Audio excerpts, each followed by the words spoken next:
guys, ako nga pala si Drazen, gumagawa ng mga video about sa buhay ko, sa araw-araw na ginagawa ko bilang isang may kapansanan sa buhay at makapagbigay na rin ng inspirasyon sa inyo at sa kapwa ko rin na may kapansanan.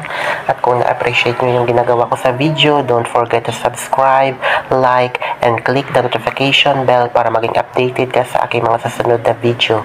Thank you and God bless to all.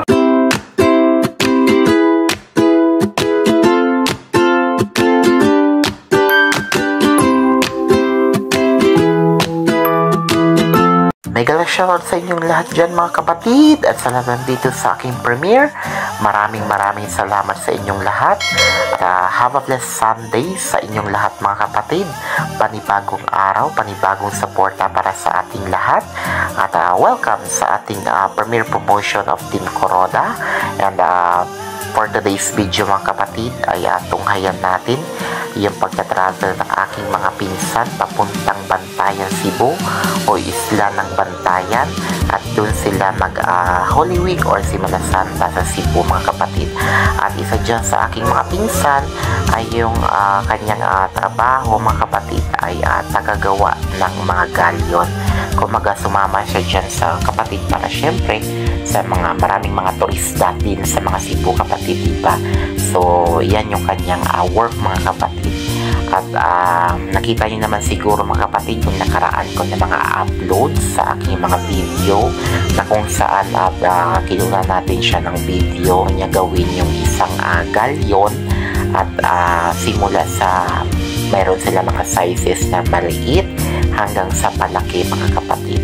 At nag-ship din siya mga kapatid, mga local shipping at mga international shipping mga kapatid. Maraming umu-order sa kanya. At yung mga ginagawa niya mga kapatid, pwede siyang pangregalo sa mga gusto nyong regaluhan at pwede siyang pang-display sa loob ng bahay or sa mga opisina, sa mga kung saan na gusto niyo siyang i-display mga kapatid.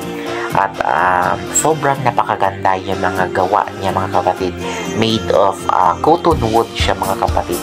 Sa kahoy siya pero napakapulido yung pagagawa niya at iba't iba yung mga kulay at sizes ng mga galyon yung kanyang ginagawa. Kaya if gusto niyo siya makontak or gusto niyo kapatid mag-order at pwede siya makontak sa kanyang Facebook page at ipakita dito yung kanyang mga sample na mga kanyang mga ginawa na mga galyon at marami siyang purpose mga kapatid. Pwede siyang pang-display sa mga appliances like mga ref, meron siyang mga ref magnet, yung mga bangka na maliliit na meron siyang magnet na pwede siyang ipang-display sa mga ref or meron siyang mga nakadepende yun kapatid sa mga sizes na gusto nyong ipagawa sa kanya.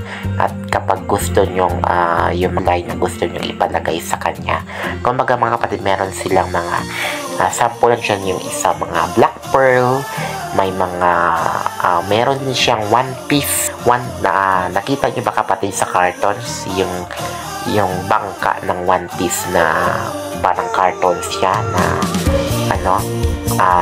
gawa niya yung kapatid. Kumbaga may din siya, may ginawa din siyang barko ng one piece na sobrang napakaganda mga kapatid. Kaya kapag gusto niyo mag-order at may pagbibigyan kayong regalo or pang-display, baka gusto siyang makontak at mapag-usapan mga kapatid, kaya i-post ko dito yung kanyang Facebook page at yung kanyang mga sample na mga ginawa. So back tayo sa ating story mga kapatid, sa ating kinakwento. So ayun mga kapatid, nakarating niya sila sa kanilang pinuntahan sa Bantayan, Cebu at ayan yung isla na malapit sa kanilang pinuntahan. Ayan mga kapatid, ang lawak ng ibang lawak ng isla na parang beach siya mga kapatid, diba? So ayan siya mga kapatid at maraming mga bangka at marami ka mga makikita na mga iba't ibang view sa Cebu mga kapatid. At dyan mga kapatid, dyan sila nag-celebrate ng kanilang mga Semana Santa or Holy Week. Diba? At yan mga kapatid, at sobrang kita nyo naman siguro napakalinis ng kanilang mga mga paligid, diba? Sa kanilang beach, at hindi pag-aano yung mga tao dyan, at maraming mga bangka kasi siguro yung binubuhay dyan mga mangingisda, diba? Lalo na kapag nasa gilid ka ng dagat, yung mga mangingisda talaga yung mga pangunahing hanap buhay nila, diba?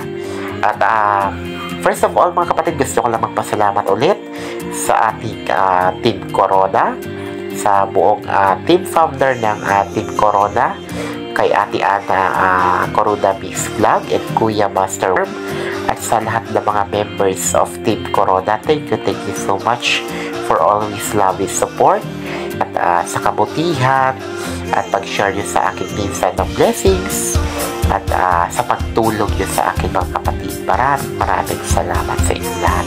And of course, hindi natin makakalimutan yung Team One Love.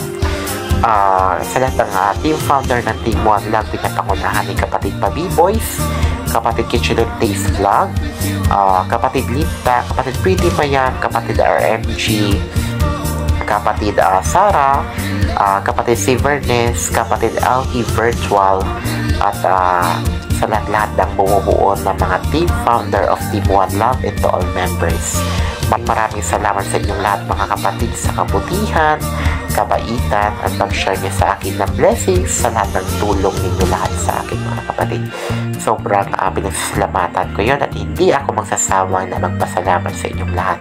And of course, sa Team Bungis-Gis, maraming salamat din sa lahat ng suporta at tulong na binigay nyo rin sa akin. Maraming salamat mga kapatid. At ayun mga kapatid, back tayo sa ating kinikwento. At ayun mga kapatid, ayan yung dagat ng Bantayan, Cebu. So, ang ganda ng tubig nila mga kapatid, diba?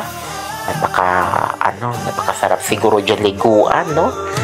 Kaya mabuti na lang at kahit paano nung kanilang pag-travel at kanilang mga iba't ibang view sa Cebu ay kinuna nila ng video. So sabi ko sa kanila, para may purpose yung pagpunta nyo ng Cebu, sana mabigyan nyo ako ng iba't ibang view ng Cebu or video. Kaya ito siya ngayon mga kapatid, at gusto ko lang siya i-flex sa inyong lahat.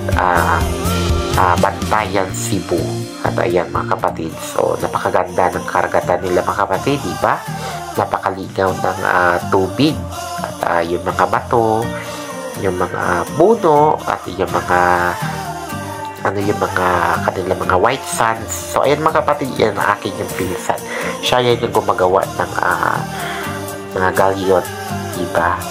At napakaganda mga kapatid, diba? So hanggang dito lang pala mga kapatid yung aking kwento, at maraming salamat sa lahat, at mag-ingat tayo lagi sa bawat araw, at lalo na yung mga ating mga kababayan na mga OFW dyan sa ibang bansa. I hope na nasa mabuti kayong kalagayan dyan, at bigyan kayo ni Lord ng mahabang buhay, mabuting pangangatawan, ilayo sa mga sakit, tatag sa loob, at katatagan sa kalooban yung mga kapatid, lalo na sa inyong mga trabaho. Ayan mga kapatid, maraming salamat sa inyong lahat talaga. At hanggang dito na talaga mga kapatid, at God bless always sa atin lahat. To God be the glory. Bye bye mga kapatid. Ingat tayo lagi. See you my next premiere. Bye bye.